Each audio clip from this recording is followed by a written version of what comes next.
Mr. President, I'm a big Boston Red Sox fan, and one of the most famous players in Red Sox recent history is Manny Ramirez. Manny Ramirez was a good baseball player, but he had a habit of doing some pretty ridiculous things on the field and off the field that were really detrimental to the team. Some really bizarre on-field behavior, cutting off throws from other outfielders before they got to the infield, bizarre off-the-field behavior that disrupted the team. It became so regular that a phrase was adopted amongst the Red Sox fans: that's just Manny being Manny. And over the years, it just was accepted that every year Manny Ramirez was going to do a whole bunch of stuff that was really detrimental to the team.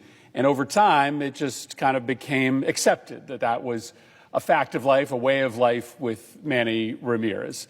And as time went on, people reacted less hostily. It barely got noticed in some cases when he was engaged in these detrimental forms of conduct. And I tell that story because it stands for, a kind of universal concept. When bad behavior gets normalized, it no longer feels like bad behavior, even if that behavior is hurting people. Today, the world is littered with corrupt governments, governments where the leaders and the really rich men who surround the leaders, the oligarchs, they steal from people. That's what they do. The leaders and the leaders' friends just keep a hand constantly in the government treasury, and they steal taxpayer dollars. They rig the rules of the economy in order to make themselves fabulously rich. They hurt the citizens of those countries. Vladimir Putin, for instance, has never had a job outside of government, but he's reportedly worth $200 billion. One of his many houses cost $1.4 billion to build. Supposedly, the landscaping costs on an annual basis for that house are $2 million alone. That $1.4 billion house was paid for by money he stole from the Russian treasury. In other words, he stole it from the Russian people. Putin and his friends have been doing it for so long and doing it so openly and brazenly. Putin, for instance, wears a watch that retails for $500,000. For $500,000, even though his official salary is only $140,000. They've been doing this so openly and brazenly, they're so public in their corruption in Russia, that it's just accepted. It's just mainstream, the fact that Putin and his cronies steal from the Russian people. That's what's happening in America today. And it's heartbreaking for me to say this. But in the first 6 months of the Trump presidency, Trump and Elon Musk and their billionaire friends have engaged in a stunning rampage of open public corruption. It's not fundamentally different than what happened in Russia. These are efforts to steal from the American people to enrich themselves. And their strategy is to do it all out in the open, to do it at such a dizzying pace that the country just gets overwhelmed or anesthetized or dulled into a sense that we just all have to accept the corruption, or maybe more charitably, that this is just how government works, that government is just corrupt, and so the fact that it's happening out in the open instead of happening secretly, well, it's really nothing new. But this is not how government works. The things that have happened over the last 6 weeks are unprecedented. The president and his billionaire friends are not supposed to steal from us. They are not supposed to use their power and their access to power, their access to government levers, to rig the rules to enrich themselves. That has always been wrong. It is still wrong. And we do not have to accept this. And so in the next few minutes, I want to try out an exercise. I want to try to lay out for you, as quickly as I can, just some of the most significant instances of blatantly corrupt activity that's happened in just the first 6 weeks of Trump's presidency. When you see it all together, there is no way to avoid a simple conclusion. This White House is on its way to being the most corrupt in the history of the country. And just because they are doing it out in the open for everybody to see doesn't mean that it's not corrupt. And my hope is that if you see it all in one place, the gravity of this moment may hit you. My hope is that my colleagues and the public choose not to normalize a president or his advisors using the Oval Office as a blunt mechanism to make themselves even wealthier. It is our decision to have zero tolerance for corruption. It's also our decision to just decide to become a place like Russia, where our leaders are allowed to routinely steal from us. So this is a heartbreakingly long list. This is just 20 or so examples of corrupt behavior in the first 6 weeks of the Trump presidency. So here it goes. We're going to start on January 17th. On January 17th, Trump launches the meme coin. This is maybe the most corrupt of all the acts, because what is the meme coin? The meme coin is essentially a mechanism by which Russian oligarchs or corporate CEOs can literally send money privately directly to Donald Trump. Nobody knows who buys the meme coin, but Trump makes money when people buy it. And so it is just an open sewer valve that allows for anybody who is trying to influence the Trump administration to be able to secretly funnel money to Donald Trump. He reserves 80% of the coin. He waits to release that coin until the price jumps back up again, which essentially means he's waiting for people who want favors from him to buy a bunch of the coin to inflate the value so that he releases more and makes more money. It's a disgusting kind of corruption, because this is essentially Trump just posting his Venmo for anybody secretly to wire him as much money as they want. We've never seen something like this before, where anybody who has anything to gain from the Trump administration through a manipulation of the value of Trump's meme coin can funnel money directly to the president, whisper in his ear, that was me that purchased all that coin, that jumped up the value, that allowed you to release new coin. Hey, take care of me on the back end. On January 20th, when he's sworn in, he institutes his new energy agenda. Now, open reporting suggested that during the campaign, he met with the oil and gas industry, and they cut a deal in which the oil and gas industry would give him $1 billion of campaign contributions in order to receive favorable treatment when Trump was sworn in. And guess what happens on January 20th? Trump unveils his energy strategy. And what does it do? It preferences oil and gas, and it punishes oil and gas's competitors. It, for instance, freezes all permits on wind projects, both for the land and the sea. It undercuts permitting processes, not for oil and gas, but for oil and gas's competitors. Oil and gas got exactly what they asked for. They gave a campaign contribution, and they got the favorable treatment. 5 days later, Trump fires 17 inspectors general.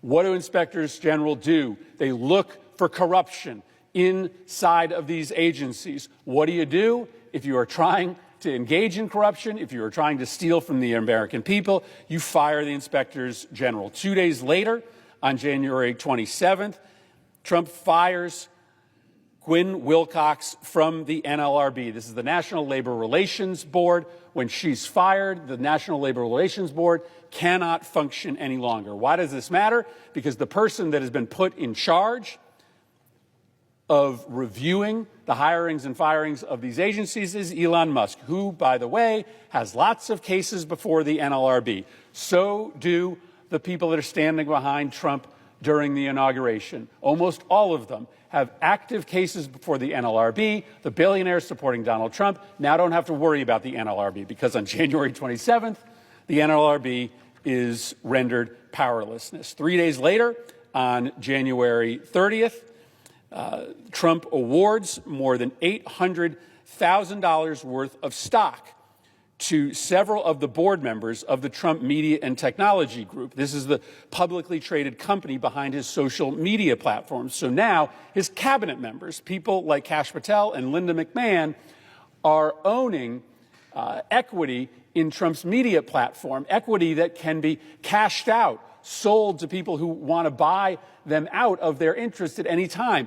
Those people who might want to buy them out, cabinet members, could be individuals with issues before the Department of Education, before the FBI. Yet another avenue in which people who have influence, who want to gain influence inside the Trump administration, have a conduit to be able to move cash from their pocketbooks, from their treasury, from their bank accounts, into the bank accounts of Trump cabinet members. Shortly thereafter, we start to see the weaponization of the DOJ.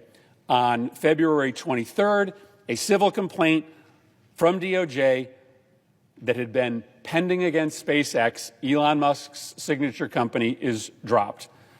8 days later, the DOJ drops a case against a Republican congressman. On February 19th, 2 or 3 weeks later, the DOJ opens up something called Operation Whirlwind, which seeks to target anyone who dares try to obstruct or criticize the work of Elon Musk and Doge. Over the course of the first few weeks, the DOJ is turned into an entity that drops cases against those who are loyal to Donald Trump and pursues aggressively investigations against those who are trying to criticize Donald Trump. On February 1st, Trump fires the director of the CFPB and announces plans to shutter the Consumer Financial Protection Board. Again, very much like the NLRB, this is an agency that was, at the moment that it was rendered powerless, investigating Elon Musk and many of the biggest financial backers of Donald Trump. So once again, those that have access to Donald Trump, the billionaires that are close to him, now don't have to worry about labor violations being investigated by the NLRB. Now they don't have to worry about consumer protection actions being taken against them by the CFPB. On February 4th, there is the first of 2 extraordinary meetings in the White House in which Donald Trump convenes his business partners, the Saudi Golf League and the PGA, to try to negotiate a solution to the dispute between those 2 golf leagues. Why? Because Trump has a business interest in that dispute being resolved. The Saudi Golf League plays tournaments at Trump's courses in the United States. And so if the White House, using its official power, can try to negotiate a settlement between those 2 groups, Trump stands to make money. On February 6th, something absolutely stunning happens.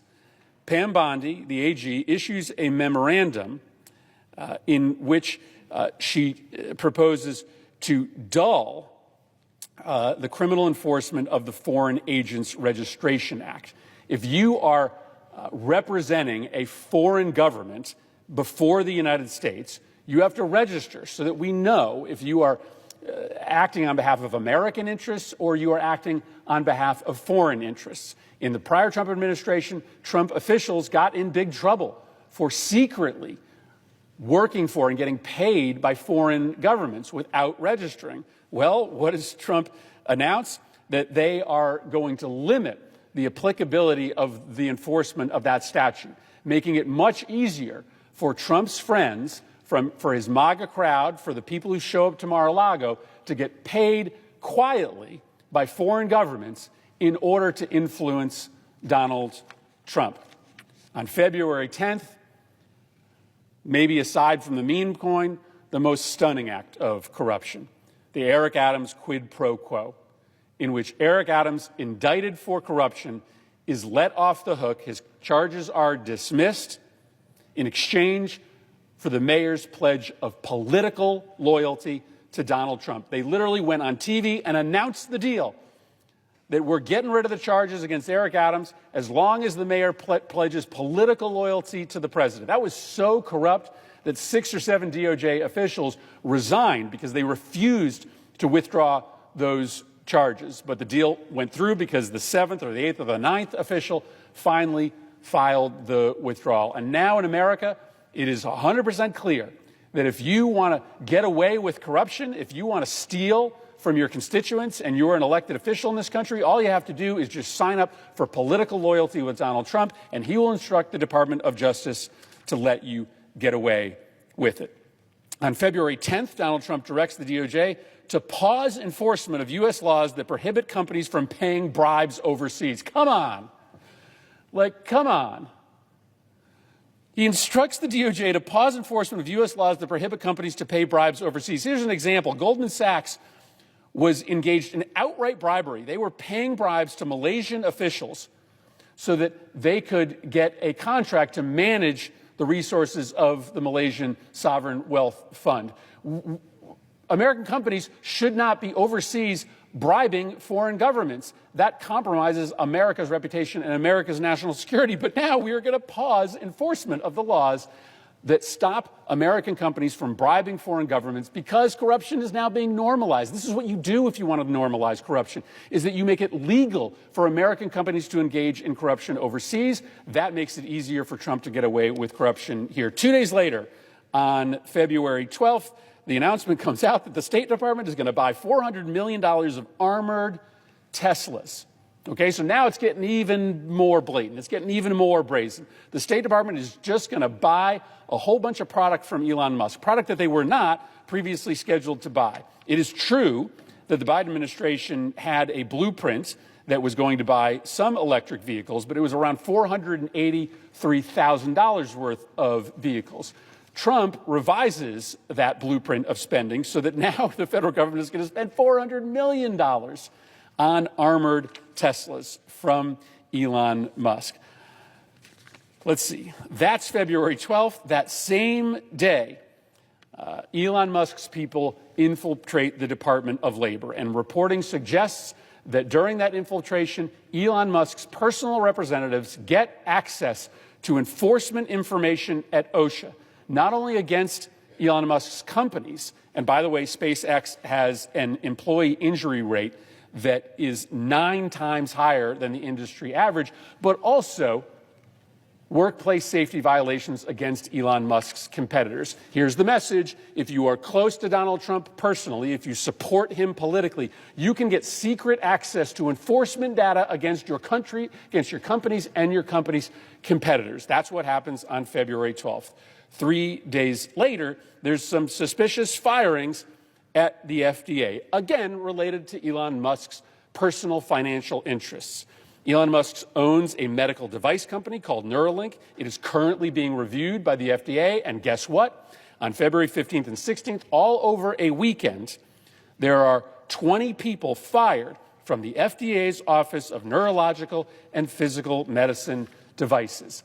Fired by DOJ, run by Elon Musk. Clear message. You're going to get fired if you aren't on the right side of Elon Musk's application. Now, whether that was explicit or not, if the guy who is firing you has a pending application before your department, aren't you going to think twice? Aren't you going to think twice about ruling against his interests? This is why this is all unprecedented.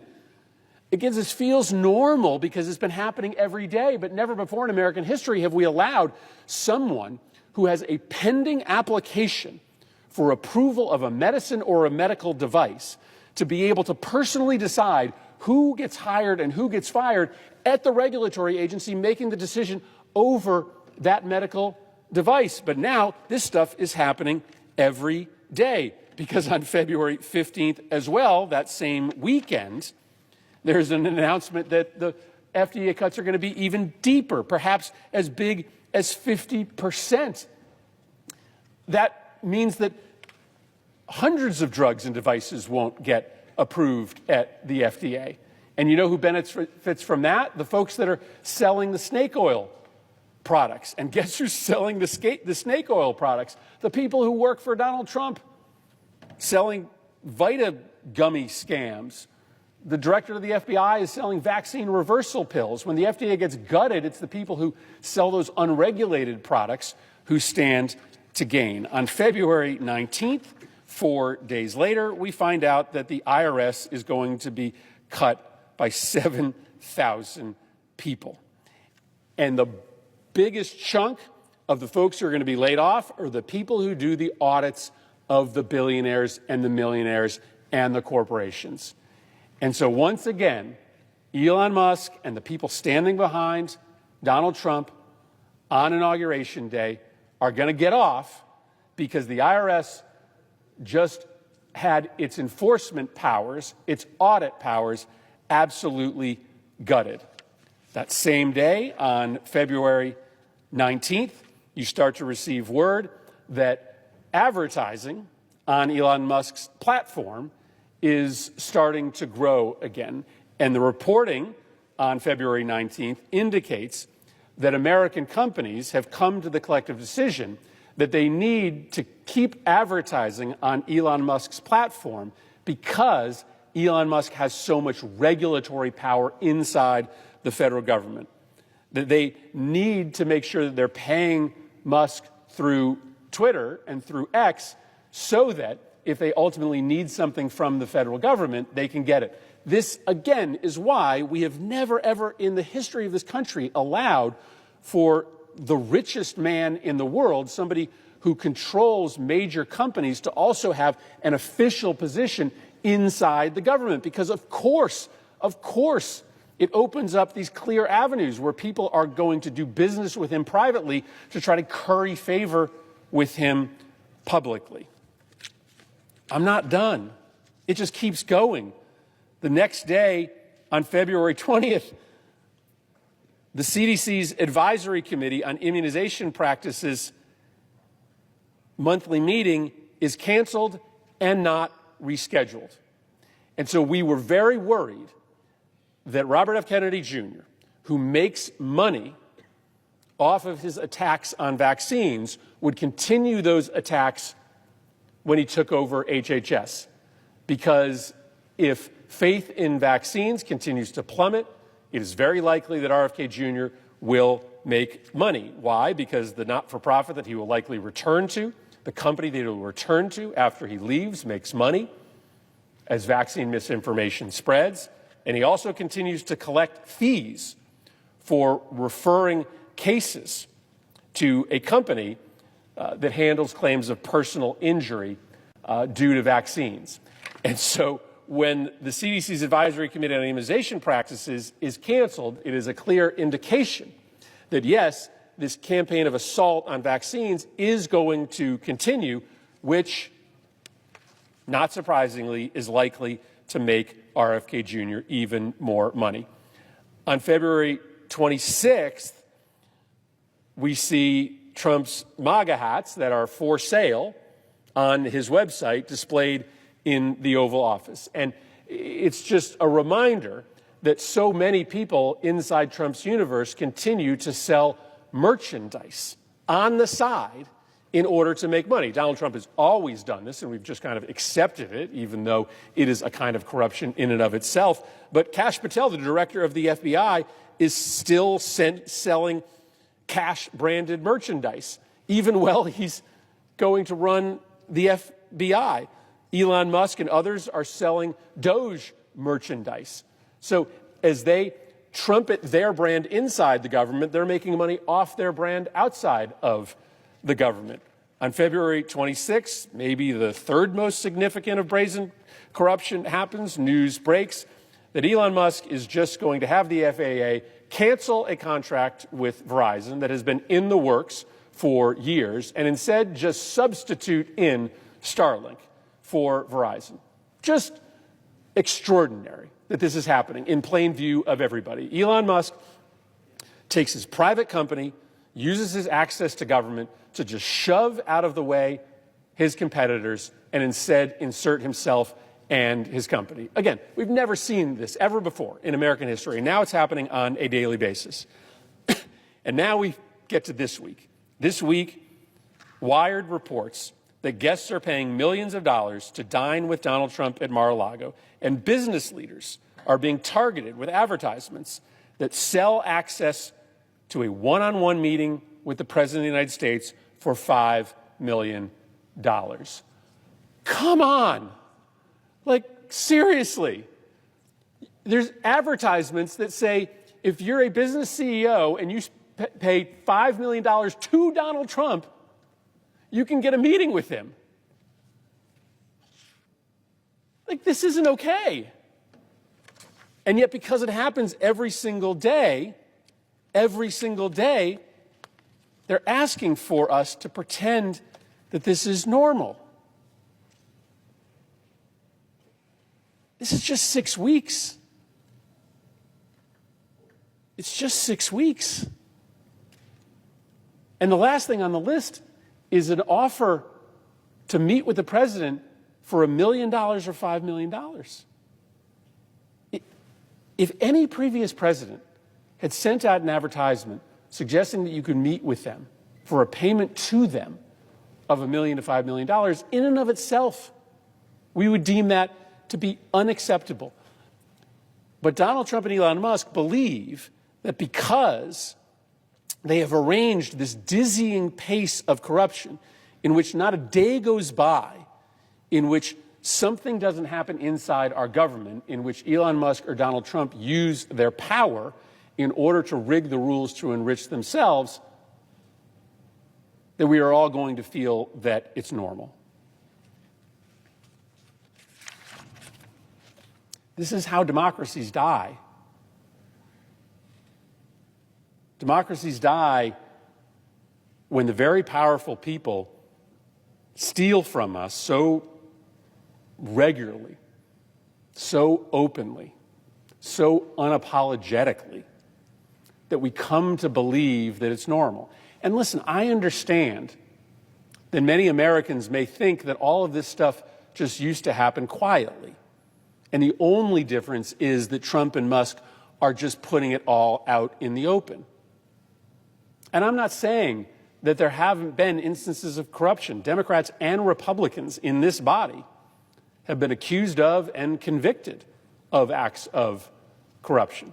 It has been a fact of life in American politics for a long time. But never before has the corruption happened this openly or this frequently. And so I lay it all out for you this afternoon in the hopes that it is not too late for us to decide to stand up as a body and as a nation to say that this isn't okay. The Trump meme coin is not okay. It's not okay for people who have interest before the federal government to be able to anonymously funnel money to the President of the United States. It's not okay for Elon Musk to have access to Department of Labor enforcement data against him or his competitors that nobody else gets access to. It's not okay to just cancel contracts that were going to Musk's competitors and substitute in his own business just because he has the ability to do it as a friend of Donald Trump. Like, the rule of law matters. Doing things by the rules matter.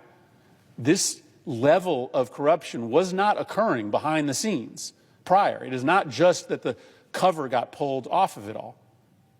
And it's our decision as a body and as a country to decide not to normalize this scale of corruption. I yield the floor.